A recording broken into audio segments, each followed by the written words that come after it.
আসসালামু আলাইকুম প্রিয় শিক্ষার্থীরা, আশা করছি তোমরা সবাই ভালো আছো। আলহামদুলিল্লাহ, আল্লাহ পাকের অশেষ রহমতে আমিও ভালো আছি। তোমাদের সবাইকে টেন্সের তৃতীয় ক্লাসে স্বাগতম। আজকে ক্লাস হবে টেন্সের প্রেজেন্ট কন্টিনিউয়াস টেন্সের উপর। তোমরা অনেকেই জানো, টেন্স হচ্ছে ইংলিশের আত্মা বলা হয়, আর টেন্সের আত্মা বলা হয়, অর্থাৎ সেন্টেন্সের আত্মা বলা হয় ভার্বকে। তো আজকে আমরা এই ক্লাসটিতে প্রেজেন্ট কন্টিনিউয়াস টেন্সের খুঁটিনাটি সবগুলো বিষয় জানবো। আর পূর্বের নাই আজকেও ওই একই কথা, যে তোমরা যখন ক্লাসটি দেখবে অবশ্যই তোমরা খাতা কলম নিয়ে দেখবে। তো খাতা কলম নিয়ে দেখলে ক্লাসটা অনেকটা ইফেক্টিভ হবে। আর গত ক্লাসে আমি যে সংজ্ঞাটা দিয়েছিলাম টেন্সের, ঠিক একই সংজ্ঞাও আজকে ইউজ করব। সুতরাং একটা সংজ্ঞা দিয়ে 12টা টেন্সের সংজ্ঞাকে রিপ্লেস করব। তো আমি পূর্বের নাই আজকেও বলতেছি, টেন্সের সংজ্ঞা না শেখা মানে ওই যে নৌকার হচ্ছে মাঝি ছাড়া নৌকার মতো সমান। মাঝি ছাড়া নৌকা কেমন চলে, আর টেন্সের সংজ্ঞা ছাড়া টেন্স কেমন হবে বুঝতেই পারতেছো। ওকে, দেরি না করে শুরু করা যাক আজকের সুন্দর ও অভিনব সাজানো গোছানোর ক্লাসটি। চলুন শুরু করা যাক। আজকে আমাদের ক্লাসের বিষয় হচ্ছে present continuous tense.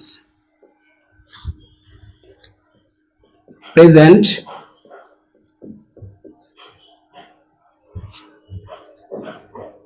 Continuous tense.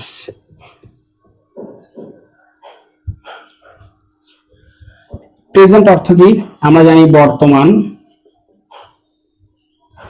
Continuous অর্থ হচ্ছে চলমান, আর টেন্স মানে কাল। এটা আমরা সবাই জানি। এখন এই যে এই তিনটা কথা থেকেই আমরা প্রেজেন্ট কন্টিনিউয়াস টেন্সের সংজ্ঞাটা বের করব। কিভাবে একটু খেয়াল করো। প্রথমে আমাদের জানতে হবে সংজ্ঞা। প্রেজেন্ট কন্টিনিউয়াস টেন্স কাকে বলে? বর্তমান কাল, অর্থাৎ বর্তমান কালে আমরা কি লিখতে পারি? বর্তমান কালে। বর্তমান কালে কোনো কাজ, এখানে অতিরিক্ত কিছু তথ্য ইউজ করতে হবে। কোনো কাজ এই যে চলমান আছে, তোমরা এখানে খেয়াল করো একটু, এই যে ক্লাসটা আমাদের চলতেছে মানে চলমান আছে, স্ট্রিমিং, এটাই হচ্ছে কন্টিনিউয়াস। যেমন আমি কথা বলতেছি, স্পিকিং, আই এম স্পিকিং, এটাই হচ্ছে কন্টিনিউয়াস টেন্স। যেমন আমি আমার শরীর মুভ করতেছি, moving, I am moving my body, এই যে আমার শরীর আমি এদিকে ওদিকে নাড়াচ্ছি, এটাই হচ্ছে কন্টিনিউয়াস, মানে চলমান আছে। তার মানে এখান থেকে আমরা ক্লিয়ারলি জানতে পারলাম যে বর্তমান কালে কোনো কাজ হচ্ছে হচ্ছে বা চলছে, এরূপ বুঝালে, এটা কিন্তু হচ্ছে চলিত ভাষায়, হচ্ছে বা চলছে এরূপ বুঝালে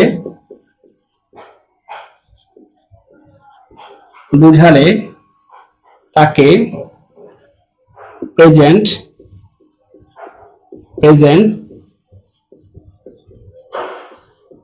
কন্টিনিউয়াস টেন্স বলে। আশা করছি তোমরা টেন্সের সংজ্ঞাটা বুঝতে পেরেছো। এখানে সংজ্ঞার মূল কথা হচ্ছে হচ্ছে বা চলছে। এই যে চলমান, এই কথা থেকেই কিন্তু আসছে হচ্ছে বা চলছে। আমরা যদি শুধু হচ্ছে বা চলছে এই অংশটুকু মনে রাখি, তাহলে কিন্তু আমরা টেন্স, প্রেজেন্ট কন্টিনিউয়াস টেন্সের সংজ্ঞাটা পারবো। আবারও শোনো, বর্তমান কালে কোনো কাজ হচ্ছে বা চলছে এরূপ বোঝালে তাকে প্রেজেন্ট কন্টিনিউয়াস টেন্স বলে। এটা দিয়ে আমরা প্রেজেন্ট ইনডিফিনাইট টেন্সের সংজ্ঞাটা রিপ্লেস করতে পারি কিভাবে? বর্তমান কালে কোনো কাজ সাধারণ বা অনির্দিষ্ট ভাবে হয়, একই কথা কিন্তু শুধু অল্প কিছু দুই একটা শব্দ চেঞ্জ করে কিন্তু সংজ্ঞা বানাচ্ছি। এখন খেয়াল করো, চেনার উপায়। চেনার উপায় কি থাকবে বাংলা ক্রিয়ার শেষে? তেসি অথবা তেসো অথবা তেসেন। এর বিকল্প হচ্ছে চয়েস হ। কখনো একার থাকবে, কখনো শুধু চয়েস হ থাকবে, কখনো থাকবে শুধু চয়েসি। সাধারণত এই শব্দগুলো, এই হচ্ছে মানে শব্দাংশগুলো, অর্থাৎ এগুলো অতিরিক্ত অংশ যেটা শব্দের পরে যোগ হয়, আমরা সেটাকে প্রত্যয় বলতে পারি। এগুলো শব্দের শেষে যোগ হয়। এটা হচ্ছে সাধু ভাষা, এটা হচ্ছে চলিত ভাষা। আশা করছি তোমরা এই অংশটুকু বুঝতে পেরেছো। আমরা যখন একটা কমপ্লিট উদাহরণ দেখব, তখনই আমাদের প্রেজেন্ট কন্টিনিউয়াস টেন্সটা একদম ক্লিয়ার হয়ে যাবে। খেয়াল করো একটু, এই টেন্সের গঠনটা কি, তাহলে স্ট্রাকচার যেটাকে বলা হয়, এটা হচ্ছে সাবজেক্ট হয় প্রথমে, সাবজেক্টের পরে কি হবে? Helping verb. Helping verb am, is অথবা are, এই তিনটার যে কোনো একটা হবে। এরপরে কি হবে? একটা মেইন ভার্ব, মেইন ভার্ব, এরপরে হবে আইএনজি, এরপরে এক্সটেনশন। অবজেক্ট থাকতেও পারে নাও পারে। ওকে, এখন এই গঠন অনুসারে আমরা এখন উদাহরণ দেখব। উদাহরণ খেয়াল করে একটু যে প্রেজেন্ট কন্টিনিউয়াস টেন্সের উদাহরণটা কেমন হবে। আমি একটা বাংলা বাক্য লিখতেছি, দেখো। যেমন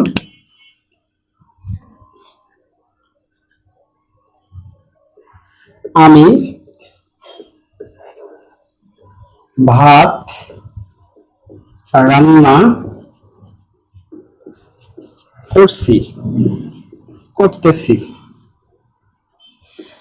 এখন তোমাদের আগেও বলেছি, পূর্বে নয় আজকেও বলি, একটা বাংলা বাক্যকে ইংরেজি করতে হলে সর্বপ্রথম আমাদের সাবজেক্ট, অবজেক্ট এবং ভার্ব খুঁজে বের করতে হবে। সরি, এটা হচ্ছে অবজেক্ট এবং ভার্ব খুঁজে বের করতে হবে। এখন আমরা ভার্বকে জিজ্ঞাসা করবো এটা কোন টেন্স। দেখো এটাকে ভাঙাও, এই ভার্বকে রান্না কর, এর সময় কি আছে তেসি। দেখো ভাইয়া, বাংলা ক্রিয়ার শেষে যদি তেসি, তেসো, তেসেন থাকে তাহলে সেটা কি হবে? প্রেজেন্ট কন্টিনিউয়াস টেন্স হবে। ওকে, এটা এখন আমরা ইংরেজি করব। এখন আমরা ভার্ব থেকে জানতে পারলাম এটা প্রেজেন্ট কন্টিনিউয়াস টেন্স। এখন প্রেজেন্ট কন্টিনিউয়াস টেন্সের গঠন অনুসারে ইংরেজি করব। প্রেজেন্ট কন্টিনিউয়াস টেন্সের গঠন কি? প্রথমে সাবজেক্ট, সাবজেক্টে আমরা কি লিখবো? আই। এরপর কি হবে? হেল্পিং ভার্ব এম ইজ আর, এই তিনটা থেকে যে কোনো একটা। আই এর সঙ্গে হবে এম, আই এম। এখন খেয়াল করো, তারপরে মেইন ভার্ব, এখানে মেইন ভার্ব কি? রান্না করা, কুক। এর সময় কি আছে? ING, cooking. I am cooking. এখন অবজেক্টটা কি? ভাত, rice.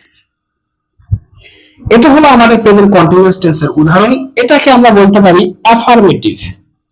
I am cooking rice, এটাকে এখন নেগেটিভ করতে হবে কিভাবে? খেয়াল করো একটু।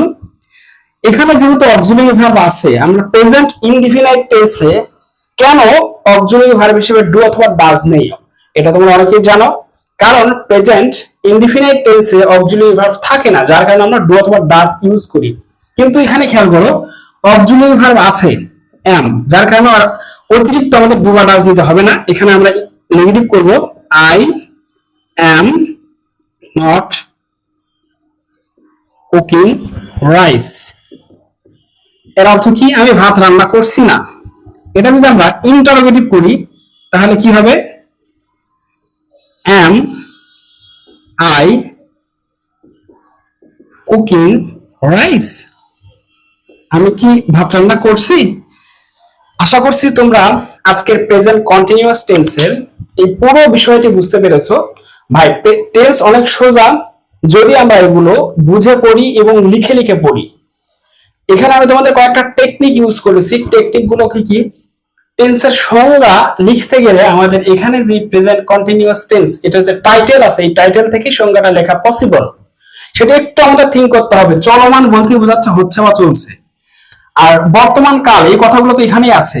এরূপ বোঝালে তাকে প্রেজেন্ট কন্টিনিউয়াস টেন্স। দেখো আমি অতিরিক্ত জাস্ট কয়েকটা শব্দ নিয়ে এসেছি, আর এই যে দুইটা শব্দ যদি তোমরা জানো তাহলে দেখো তোমরা যে কোনো উপায়ে এই টেন্সটা সংজ্ঞা লিখতে পারবে, এই টেন্সটা বুঝতে পারবে। মাথায় রাখবে যে এই যে বড় বড় যে সেন্টেন্স গুলো ট্রান্সলেশন করা হয় সব টেন্স অনুসারেই হয়। পরবর্তীতে শুধু আমাদের ইনফিনিটিভ, প্রেপজিশন এগুলো অ্যাড করতে হয় এবং কনজাংশন অ্যাড করে কিন্তু আমাদের অনেক বিশাল বড় বড় বাক্যকে আমরা বাংলাতে ইংরেজিতে কনভার্ট করতে পারি। সুতরাং আমাদের টেন্সটাকে সবচেয়ে বেশি মনোযোগ দিয়ে দেখতে হবে। তো সকলকে ধন্যবাদ আজকের ক্লাসটি এনজয় করার জন্য। ইনশাআল্লাহ পরবর্তী কোনো একটি ক্লাসে আবার দেখা হবে। সবাইকে অনেক ধন্যবাদ। আসসালামু আলাইকুম।